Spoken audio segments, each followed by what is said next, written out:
apologies for absence.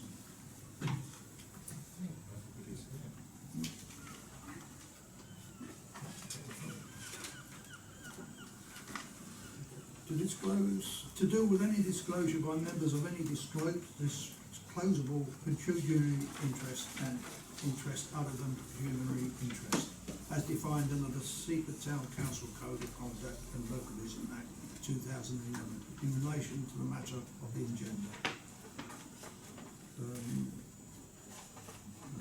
No public participation, so I shall move on to item 4, which is the head greenkeepers report.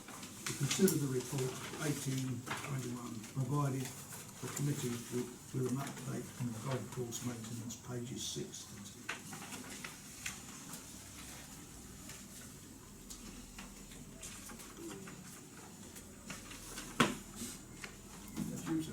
Good evening, everyone. I won't go read through all the way through the report for you. I'm sure you've had a good read. Just wanted to highlight the fact that from our point of view, from the golf side, we are and have been extremely busy.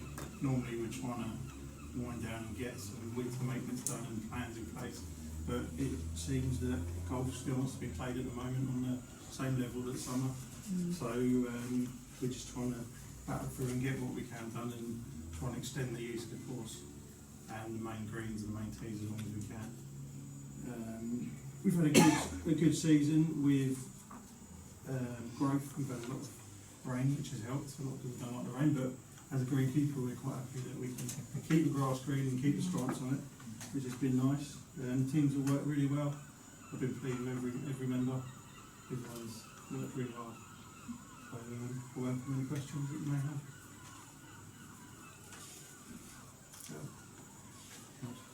Facebook told me today that today is Thank a Greenkeeper Day.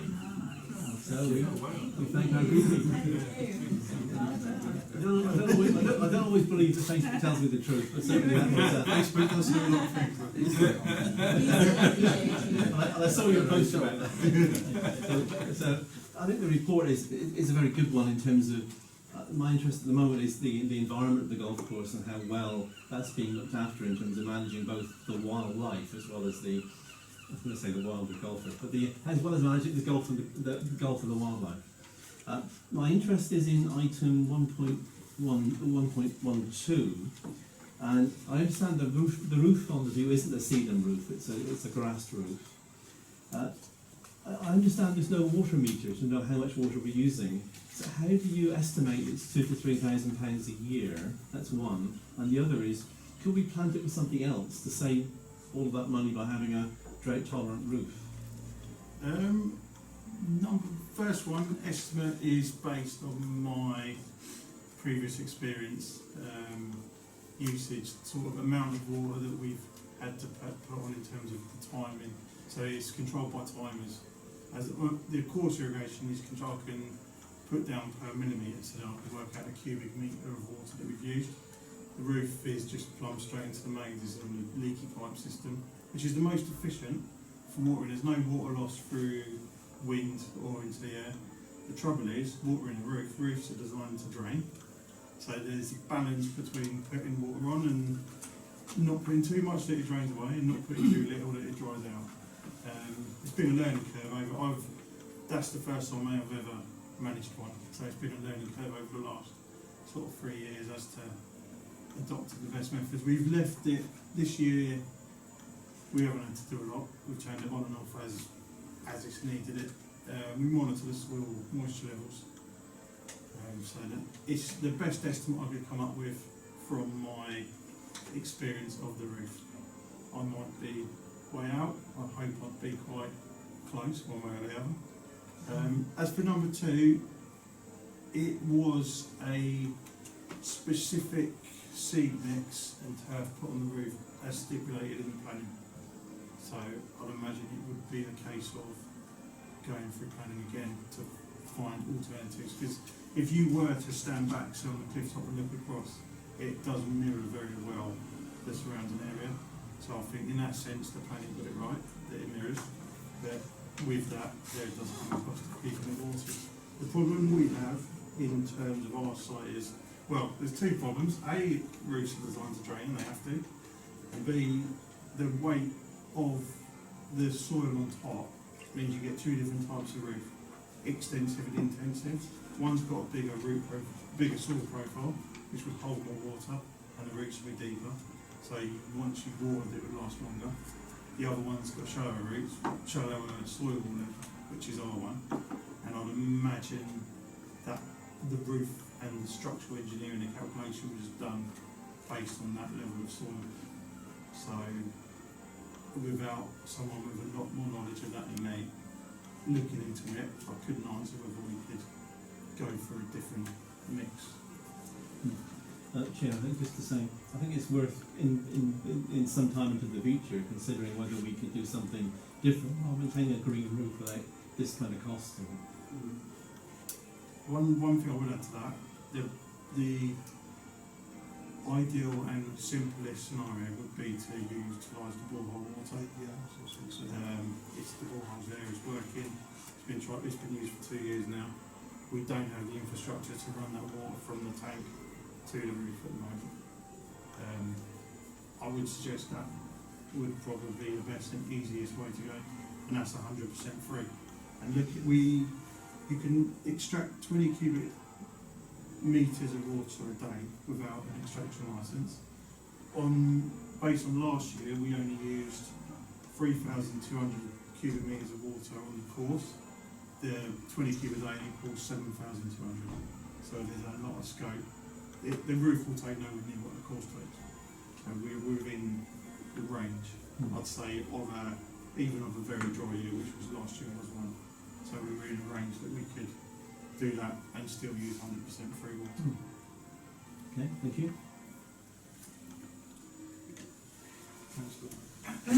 Chairman, I'd like to refer to items 1.5 and 1.7. I think the council should be concerned that there's insufficient staff at the golf course in the maintenance team, and I'm just wondering whether the introduction of a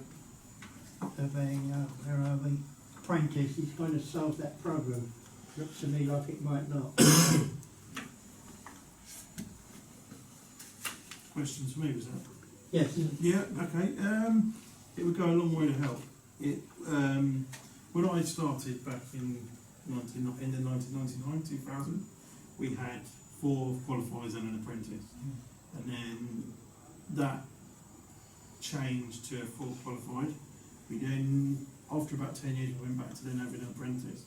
But that was an apprentice position which every 2 years that person left and we got a new apprentice, which wasn't ideal. So if it was to be an option, I think we should look at finding the right person, training up, and then keeping them for the future rather than keep rolling over. Because when you start with an apprentice, we'll probably lose a bit of qualified time in that training period. So then once they're up to speed, then that's when you gain that extra manpower. And then in previous years when we did change every 2 years, it did become an issue. And finding the right person, and them having that motivation to work their hardest and do their best, knowing that at the end of year 2 they were going to leave. It wasn't always productive. If you were to make me another offer, I'd love another qualified. I thought I'd start steadying and see how we went. Yes, thank you, Chair. I rather think that the Town Council ought to look upon appointing another qualified member of staff. It's sort of policy that apprentices usually leave their employment after the end of their apprenticeship. I think we get one, haven't we? Yeah, so when I took over as head, we lost head greenkeeper left, and then we kept the then apprentice and made him up to a qualified. So that's when we dropped from 5 down to 4 staff. And the last apprentice was the one we kept, and he's still with us today. He's passed the 6-year period and he's doing really well. I can only reiterate that we should look at employing another qualified person. I'll go further and say we should do both, because as you said, the apprentice will take some of your qualified time away, but if you're already up against it, whereas if you've got the term, that will actually give you extra time, which is what you're looking for. Sounds great to me. Let's face it, the golf course is making money, so we should make sure that we can continue to make money even if we have to spend some. Yeah. You know, I and think- to me that's this. Without the golf course, the view would be non-existent. So I think we've got to invest in the golf course. Obviously, I would agree with that. I think our key priority should be to keep the level of golf that we've got. We are significantly smaller team than many golf courses around here, and we do the best we can, and people are enjoying it. As now golf seems to have increased, memberships increased, visiting golf's increased. I think there are a lot of people shopping around and trying a lot of different golf courses with a lot of different offers. And if we can have a good level of staff, that means we can keep the standard high and attract some of the backers members, or at least regular visitors, then we'll go a long way to keep the finances I looking. mean, I don't play golf, but I've walked the course and I think it's a brilliant course, Yeah. and it's really well maintained. So I think we need to keep that. The other thing to bear in mind is that we have moved to a lot of cultural methods and a lot of environmental friendly practices, which again does take more time. It takes longer time to do it that way than it does to go to a chemical sale, buy a bottle and put it out, and then we're covered with some of the workload. So the methods we're using are more labour intensive, but they are the future of golf courses, and I strongly believe that. Yes, on behalf of the members of Sept Golf Course, I'd like to thank Simon and his team for the efforts they've put in. I've been a member for the last 30 years. I think it's fair to say now, and most members would agree with it, that the course is in better state now than it's ever been. We've had some very bad times, and the greenkeeping staff have not been quite up to standard, so I think it's very important that if we can, we support Simon as far as we can. I'd just like to ask a quick question. Has been any more movement on the 17th and 18th tees? Not since my last report. We've had a few site meetings. Currently, there's work being done which was due to be done today with drone and coastal monitoring, which will give us some vital information. That was put off, so that I think that's now booked for Thursday. So when we get information, that will hopefully give us a bit more of a time scale as well. Any more on that? Before we go on the cost for the experience of the apprentice, you've got the idea of the approximate cost, actually. I don't. Within the salary figures, we've got 2 members of staff that are at an assistant greenkeeper level, so their wage will be within the scale, on their scale for you to look at. And the apprentice, we've not had one for a while, so But you pay more than the minimum because you want somebody good. I would. Yeah, I think apprenticeships you can offer from 16. In my experience of previous ones and work experience that we had, I think looking to one that at least has a driving licence is a must, which generally takes them 17, 18. And if you when you don't go for a 16-year-old, you're probably looking at an 18-year-old, because of any 16-year-old now has to be in an apprenticeship or full-time education. So then that jumps to take them to 18. Yeah. So if we were to do it, I would recommend looking for an 18 plus.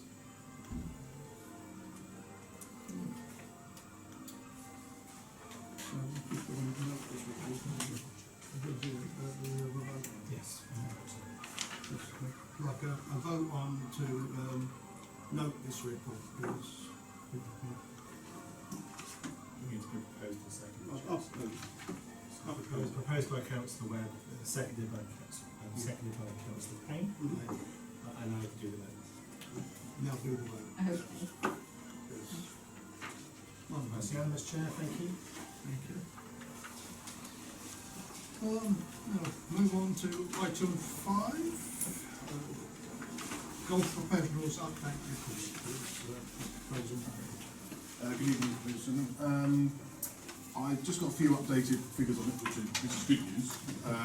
To start with, so we're 86% of the budget. We're now at 94. September has gone equally as good as August so far. Had a couple of quieter days, but not anything to write home about. So that's been very positive that this continued. The societies seem to have bunched up later in the year because they missed the early part of the year with COVID restrictions. So that's been a very positive start going into the autumn. Membership now is at 10,000 plus on budget, and we societies are at 62% of our budget figure as of today. So everything's heading in the right direction. Weather's been great. I can only agree with everybody about the golf course. Simon's done a fantastic job. The feedback we get within the shop itself and on several different platforms of social media that you'll see the reviews come back from the course has been nothing but exemplary all the way through. Apart from if somebody's had a bad round, you might get the one that's not particularly good. But apart from that, I'm happy to take the questions. I'd just like to make a note that I'm really pleased to see that the councillors are looking to invest in the people of the golf course. It's been a long, hard year and 2 years for all the staff up there, and that's a positive side from our point of view. And I personally would like to thank you for that. And that's a good step forward. Any questions? Thank you, Chair. Councillor Brown. The golf professionals put forward two ideas that he'd like us to take up. 116 into a small wind turbine and 117 charging points in the car park. Could we progress that, please? I think that's two very good ideas. Could we actually look to see if there's any sponsorship or grants available to do this rather than have to come out of the funds? Yeah, I'm actually I'm waiting to hear from the PGA, which is my governing body as a professional golfer. They are looking to incorporate us into a global fund database that, as a member, I can go on to and tell them what we're doing, and they will search basically globally for grants within the thing. It only gave me a rough idea of what this was about, but it sounds quite good, and also its potential has for the 17th, moving in the 17th ring as well. So there's lots. Yeah, I'm just waiting to hear all the information of that. So hopefully we'll have that for the next report. And information on that. So I agree with See if we can use it. I agree with Councillor Bright. I think we should progress these as soon as we can. Chairman, I'd like to speak in support of what Councillor Brown's just said. The idea of having a car recharging point on the car park, given a round takes 4 hours, that's an ideal time to recharge the motor. Presumably there will be some profit involved in us selling recharging. In 116 you talk about a small wind turbine and that solar panels were considered previously but were discounted because of cost. To have renewable energy is a really good idea, and whether it's a wind turbine or whether it's solar panels, I think that again should be progressed. I know in the past we've talked about solar panels, the feeling was the roof wasn't strong enough to hold solar panels. Well, I think there's an opportunity to use the banking of the compound as a place to house the solar panels and then relay power to the view itself. So I think we ought to, clearly we need professional advice in terms of how to make best use of renewables. I think either a wind turbine or possibly and solar panels is worth considering for the same kind of basis as we talk about watering the roof. If we can get energy from the sky, then that's so much better. My second question is about item 112 and about balancing the income and the effect of societies and our members. Do you have a solution? Do you have some options about how to balance the income we get from societies with the difficulties that cause to us in terms of paying members? I think it's just a case of managing numbers, really. It's not managing numbers per day. You know, at the moment, this year, we've certainly found an issue where because it's been squeezed up as the year, we're trying to incorporate as many, we don't want to turn anybody away, and we've incorporated quite a lot of societies within in a smaller area. So, you know, we've had 2, sometimes 3 a day, and of course, if you're coming down for a game of golf and you're stuck between 2 of those groups, becomes a slow day. So it's managing people's expectations. It's communication from our point of view as well. If somebody books a tea time that's just behind a big society, we let them know.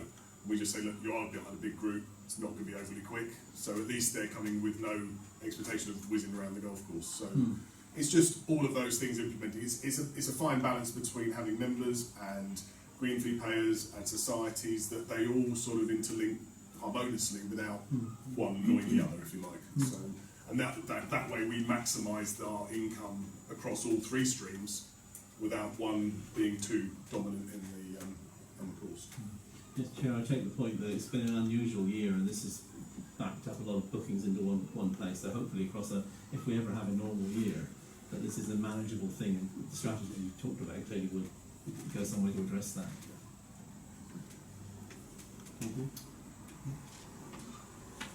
Any proposal to accept this report? And a second for Councillor Cash. That's unanimous, Chair, thank you. And then we've got a second motion as well. Which is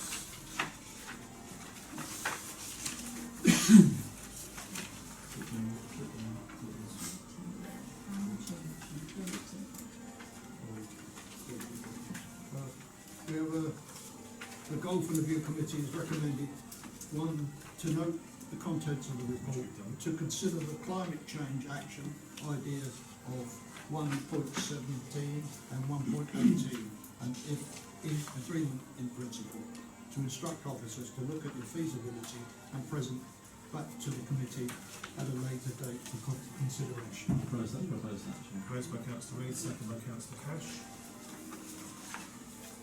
Vote. Unanimous, Chair, thank you.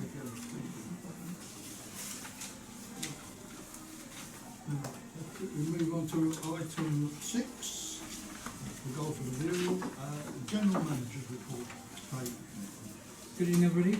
Just to pick on the societies that Fraser was just talking about, the same thing happens in the view with the societies. When you have 3 societies, they do hit the view at the same time, more or less, which then causes non-society customers feel people having drinks to feel uncomfortable and generally leave with a noise at 3 societies. So that means managing upstairs as well as on the course, as well as in the pro shop. So it's a complex, wide issue, societies and knocking on to other diners and indeed golfers. So it's something we all need to look at. It's been great this year. They've been very, very good. They are in huge numbers, and not just the number of societies, but the amount of people attending the societies. We've had 40s and 50s on some nights, which has been great. It's been very well, and they're a great thing to have. So long may that continue. The report is there. It is brief, I'm afraid. I just haven't been in the office with the staffing issues we've had. So I just wanted to pick up on the staffing issues. We have finally found a breakfast chef. We started this week. We have appointed a sous chef, second chef, who starts on Monday, and kitchen will then be fully staffed. Front of house, we are fully staffed, although we've just had a girl off 2 weeks with COVID. Fortunately, she came back from a holiday, caught COVID, and didn't come into the view to pass it on to anybody else, so that was kept contained. But there is light at the end of the tunnel. We are getting there, and we'll be able to look at all of the things that we can do with a fully staffed kitchen that we can't do with one chef. He's already doing 13, 14-hour days, 6 or 7 days a week. Well, 6 days a week, because I'm in there on his days off. Because the agency just cannot find staff. Nobody can find chefs. They're just not there. So he's looking forward to Monday when his second chef starts. So he's going to have a weekend off, which is fully deserved. Yeah, I guess any questions? I've noted there's been in the news a lot lately about chefs employed staff. But I was there Monday for breakfast when Carol started. Carol, yes. Carol started, and the remark was very good. Very pleased we were. Good. Good. Good to hear. And it's just taking the pressure off you a little bit, didn't it? Yes. Yes, having a fully staffed kitchen helps. Yeah. I had noted when I've been there that you live in waiting and doing all sorts of things. Well, I'll be visiting soon to see how your staff is doing then. Let's try and check. Good. Great. Come on now. I would say I went there last month, and you wouldn't notice that there wasn't the staff there. The front staff was very friendly, the food was excellent, and I didn't really wait that long. Mm-hmm. I've waited long at other places with a full staff, so you know, I thought it was brilliant. Probably a day when I wasn't in the kitchen.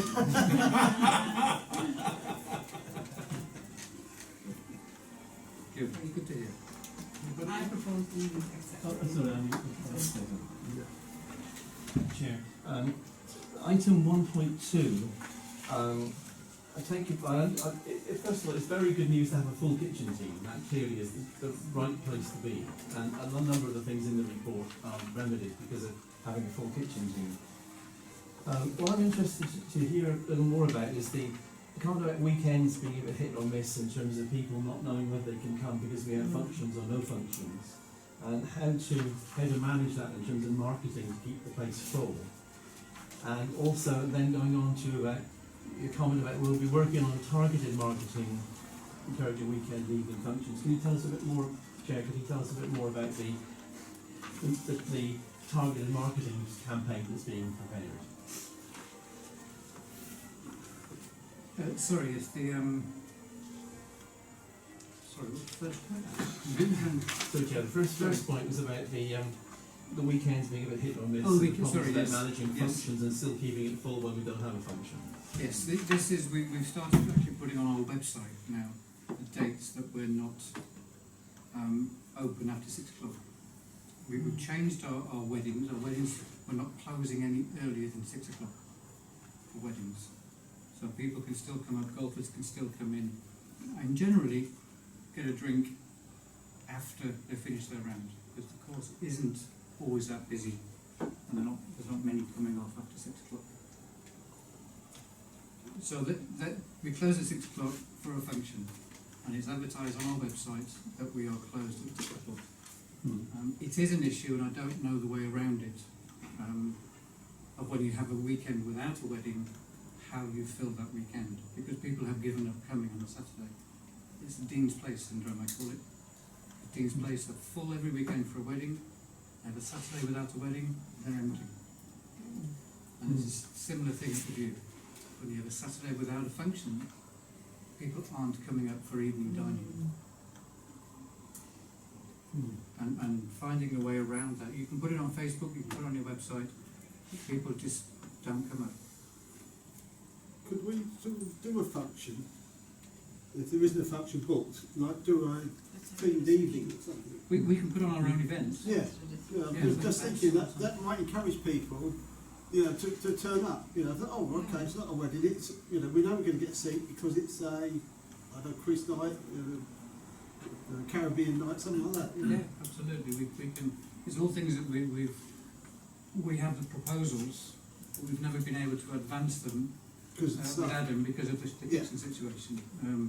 We were going to open Thursdays as a special restaurant night on a Thursday evening to try and encourage that. Without the chef, we can't have an evening of food. I would just like to add, we have a custom of having a mayor's reception, and we always use the View for that. That has not been happening. So if we try to do a reception or some civil or civic engagement there, people will get the attention that we're back home. I mean, that's a suggestion. We can just think about it and sit down and talk about it. But people know we're there and we're very, very We busy. advertise about it, and people It's will filling know. the Saturday nights without a function that Let's is talk about it.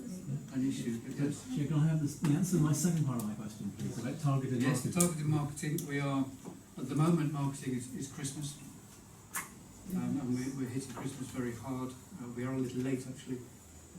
Should have been done end of August, start of September. We're a little late again because the chef hasn't menus, but that's where we are going now, and all our marketing, seafood scene, all our banners and everything you see will be for Christmas. Following that will be evening functions as people start to look for next year.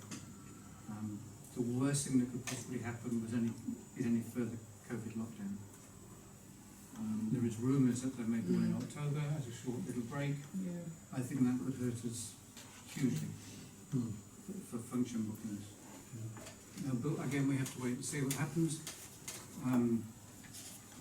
But that's the marketing we're moving into. I believe that the council, maybe wrong, Adam, is employing somebody to assist with marketing, or Yeah, we're misunderstood. taking some staffing proposals to the personnel committee at the end of September to basically see how all the work can be done. If that makes Sure. sense. Yes. And clearly,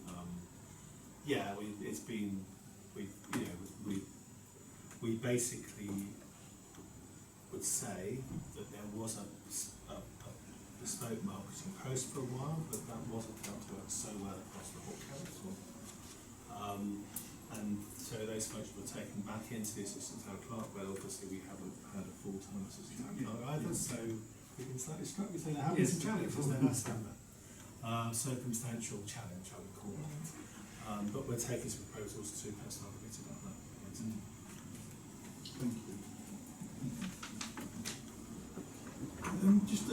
My mind is always golf. Golf isn't golf. My family and friends and people that I know that are members of other clubs quite often enjoy an evening at their golf club.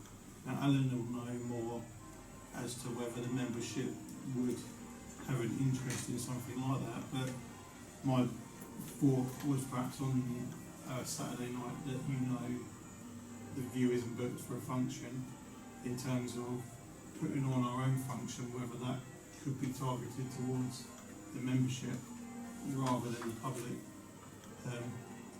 whether it be a quarterly one or tribute night, stuff like that. I mean, Alan would have an idea as whether it would be welcome or not.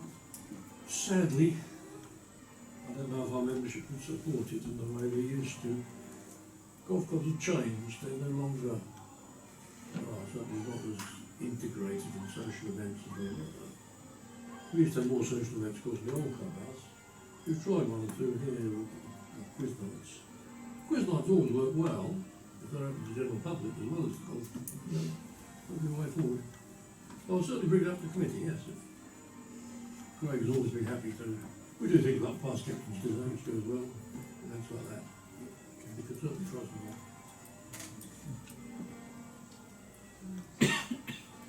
Anyone else? Right, I'd like proposer to note the report, please. Seconder, Councillor Edson, Councillor Mann. and all those. That's unanimous, Chair, thank you.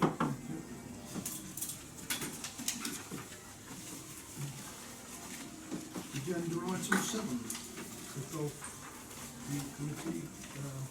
Yeah, I'm going to do this one. I shall do my best to be Karen, but I can't promise to match her financial expertise. And we're very fortunate to have such an excellent RFO as a council, and we gain so much from it. So I hope you've all had an opportunity to view the report. I think it, so she's clearly and carefully set out the income and expenditure performance for both golf and also the view for a period up to 31st July, although as you've been hearing, Fraser's also updated you about further progress during August as well. And as the report explains, it explains how golf income is, the reason for golf income is strong against budget, and also what's happening around expenditure compared to budget. And so as you can see, generally, the performance is overall better than budget for the first 4 months of the year, as the report explains. Similarly, at the view, again, the view's income compared to 2 years ago is higher. And there also are some savings in expenditure, although we're also aware of some additional costs around the cooler that doesn't work unfortunately will be borne as well.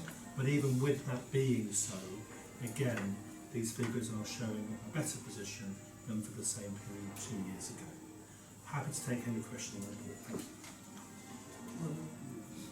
Just a couple of things. They've got the financial appraisal in section 4, Yes. which shows a profit in April, Yes. a loss in May, June and July. Yes. But then if you look on the page 3 of the report, it says we actually, net income over expenditure, we've got 2,228. It's on the bottom of the page. Yes. Well, I can't see how that can be. Because that's the accumulator, this is actually... Yeah, no, I understand. I understand.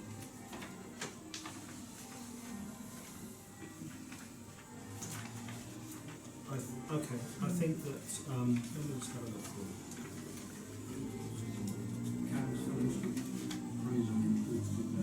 Yes.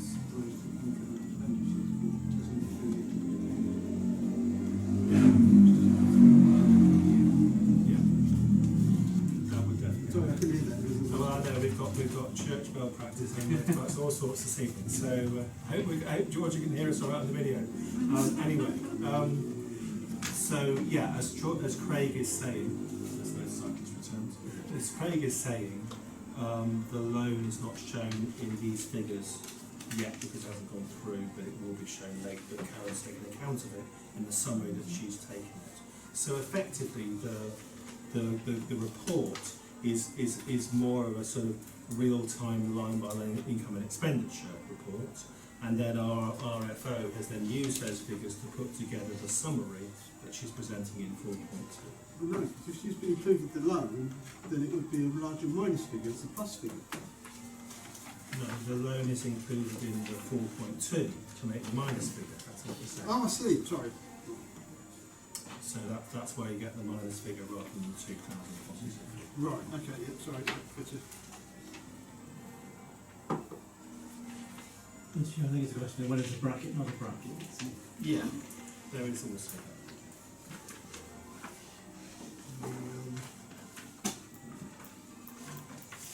Any questions, Tom? Right, I'd like the committee to propose a notice report, please. Councillor Brown, seconded, Councillor Cash. All those in favour? That's unanimous. Thank you, Jack.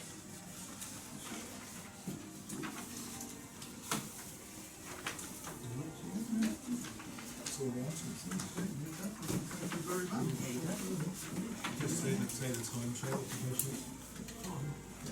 Just that, he's coming up to 8:15, and that's